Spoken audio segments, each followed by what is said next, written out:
Hello guys, welcome back sa Planet page, no? So guys, di ko na patatagalin, no?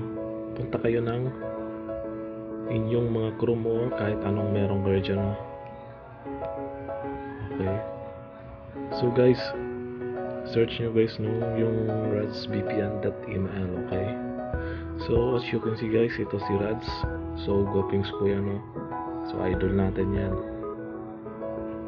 Okay. So maraming thank you sa inyo, idol. And pagpatuloy mo yung ginagawa mo. So thank you. Okay.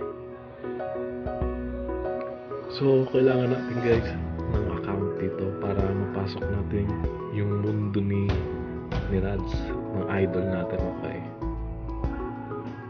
So follow nyo lang ako guys, no? Admin.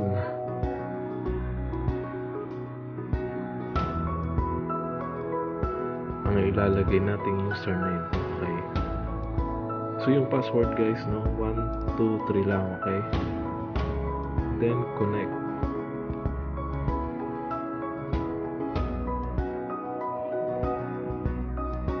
So guys, no, kailangan niyo pa rin ng internet connection. Okay. So andito na tayo guys, no, sa dashboard.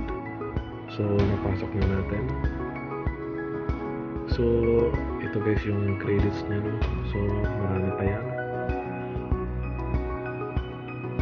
Okay, dito na tayo sa 3 lines sa taas. Tap natin yan.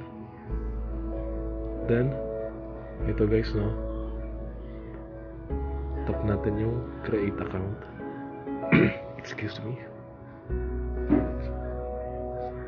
So dito guys, no, itong mga servers guys, so mas malalakas to guys, no? Malalakas gamitin lalo sa mga online games, surfing. Okay. So ito guys, no, dito tayo mag-create. Tap natin yan.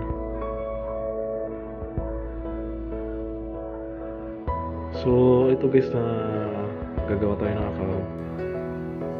Gagamitin natin sa HTTP injector o kahit sa VPN na pwede natin magamit itong gagawin natin account. Okay. So username guys, so bahala na kayo guys kung ano yung lalagay nyo.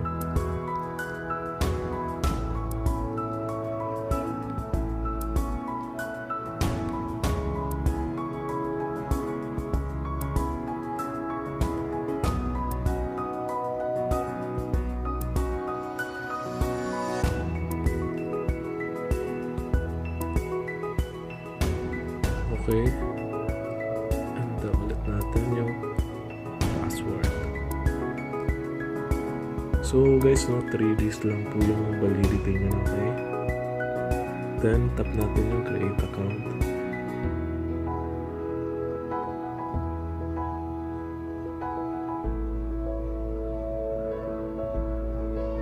So guys, no, nakagawa na po tayo ng account. So copy lang po natin to. Yan yung host niya. So guys, no, pwede rin itong gawing SSL, SSH. So depende po yung sa inyo, no? Okay. So punta lang ako guys ng HTTP injector kasi ito yung gagamitin natin.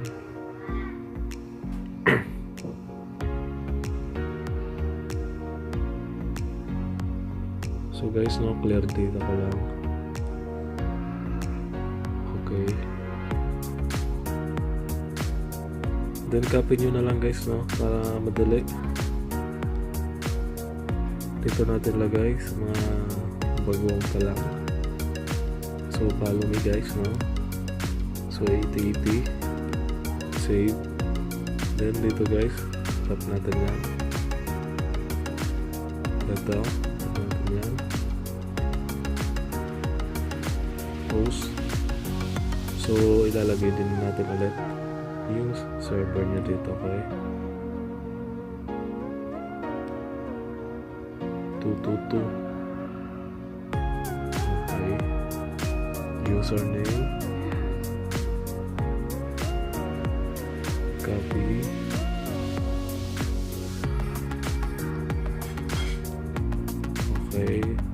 request din guys yung username. So lalagay ko na lang, save, then tap natin ito guys. So check natin yung top compression, then tap ulit natin ito at ito. So payload, so depende guys sa inyo kung nakasang kayo smart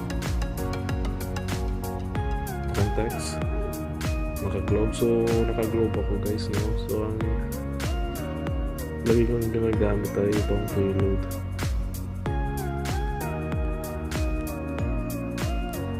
Okay, and then forward was palay, check natin yan, and generate, then check natin yung DNS. So start,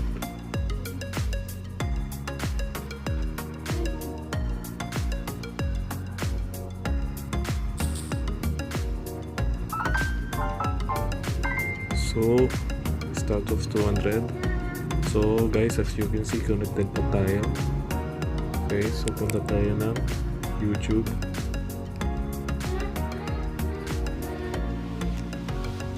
So guys, no, malakas po siya, no? Ayan guys.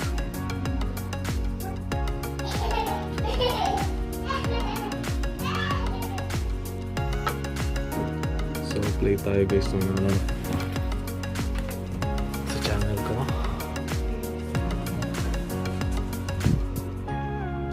So ayun guys, mabilis nga po siya, no?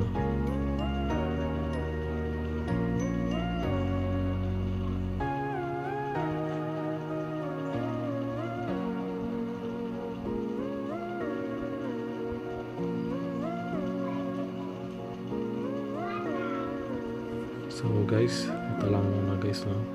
So sana nakatulong ako kahit paano. So thank you and good luck. Okay.